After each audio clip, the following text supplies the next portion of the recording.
வணக்கம் அன்பு நேர்களே. மீண்டும் கிருஷ்ணா எஃப்எம் சேனல் வழியாக உங்கள் அனைவரையும் சந்திப்பதில் எனக்கு பெரும் மகிழ்வும் ஆனந்தமும். கவிதை நேரம் நிகழ்ச்சியில் மீண்டும் இணைந்து கொள்வதில் எனக்கு பெரும் மகிழ்வு. இன்றைய கவிதை நேரம் நிகழ்ச்சியை அலங்கரிக்க காத்துக்கொண்டே இருக்கிறார் ராஜேஸ்வரி. கவிஞர் ராஜேஸ்வரி என்கிற ராஜ் அவர்களின் அற்புதமான கவிதை தொகுப்பு தான் இன்றைய நிகழ்ச்சியை அலங்கரிக்க காத்துக்கொண்டிருக்கிறது. அன்பனேர்களே, கவிதை பிரியர்களாக நீங்கள் இருந்தால் இந்த கவிதைகளை வாசிக்கிறேன். அதை வாசிக்க கேட்டுவிட்டு தங்களுடைய மேலான கருத்துக்களை பதிவு செய்யுங்கள் என்று சொல்லிக்கொண்டு வாருங்கள் கவிதை நேரம் நிகழ்ச்சிக்குள் செல்லலாமா? ஒவ்வொரு தருணத்தையும் கடந்து செல்ல யாரோ ஒருவரின் துணையை தேடுவதை விட எல்லா தருணத்திலும் அனைத்துமாக ஒரே ஒருவரின் உண்மை நேசம் நம்மோடு நிலைத்துவிட்டால் வாழ்வின் பக்கங்கள் யாவும் மகிழ்ச்சியால் நிரப்பப்படும். எவ்வளவு பெரிய அறிவாளியாக இருந்தாலும் தான் நேசிக்கும் ஒருவரிடத்தில் ஏமாளியாகவும் கோமாளியாகவும் வாழ்ந்தேதான் ஆக வேண்டும். நம்மை விட்டு தொலைந்து போனவர்கள் இன்னும் நம் நினைவோடு வாழ்ந்து கொண்டிருப்பதை உணர்த்தத்தான் மீண்டும் வருகிறார்களோ கனவில். மழையும் மாலையும் வரவே கூடாது, வந்துவிட்டால் மன்னவன் நினைவுகள் தீராது. ஒரே ரிங்கில் அழைப்பு துண்டிக்கப்படுவதன் அர்த்தம் என்னவென்று தெரிந்தும் தொடர்ந்து உன்னை அழைத்துக் கொண்டே இருக்கிறேன். உன் மீதான அதீத காதலை அடக்கியாள தெரியாமல்.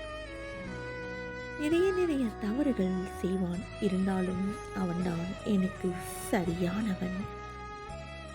அணைத்துக் கொள்ளவும் ஆறுதல் சொல்லவும் அவன் அருகில் இல்லை என்ற போதும் நினைத்துக் கொள்ளவும் நினைவூட்டவும் எல்லாவற்றிலும் நிறைந்திருக்கிறான்.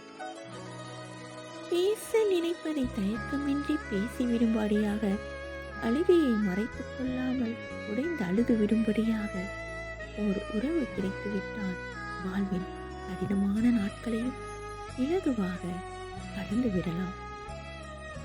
பிறருக்காக ஏற்றுக்கொண்டதிலும் பிறருக்காக சகித்துக் கொண்டதிலும் முற்றிலுமாக தொலைந்து போனது எனக்கான வாழ்வென்பது.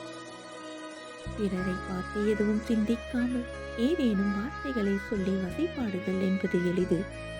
ஆனால் அதே வார்த்தைகள் யாரோ ஒருவரிடமிருந்து நம்மை நோக்கி வரும்பொழுதுதான் தெரியும் அவ்வார்த்தைகளை எதிர்கொள்வதும் தூக்கி சுமப்பதும் எவ்வளவு கடினம் என்று.